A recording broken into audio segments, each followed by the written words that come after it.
Вспомнить всех поименно. С каждым годом число пропавших без вести солдат становится меньше. В этом году в военном зале музея среди освободителей Европы появится еще одно имя – автоматчика гвардии рядового Хусейна Льянова. Информацию о нем удалось найти в электронных архивах. Красноармеец родился в марте 1896 года в Джейрахе.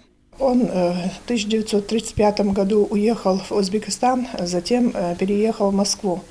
И оттуда он был призван в ряды Красной Армии. И вот с 1941 года он воевал против фашистов.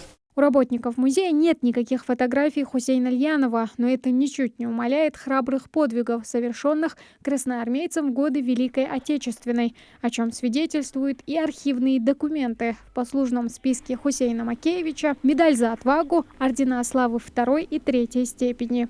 В материалах личного дела о нем писали: гвардии рядовой автоматчик 263-го гвардейского стрелкового полка первым ворвался в траншеи противника под город Венчи и был награжден орденом славы 3 степени. Снова он отличился в районе другого венгерского города Дорог, проявив в бою при отражении многочисленных атак противника исключительное мужество и отвагу, уничтожив автоматным огнем около 17 немецких солдат и офицеров. Сотрудники Музея краеведения надеются получить дополнительную информацию о защитнике Европы у его родственников, чтобы воздать дань его подвигу в полной мере. Пользуясь случаем, мне хотелось бы сказать, чтобы близкие его родственники, если есть, чтобы они донесли фотографии его и то, что у них имеется информация о нем. Сохранить память о цене, которую нашей стране пришлось заплатить за победу. События той войны уходят все дальше в прошлое.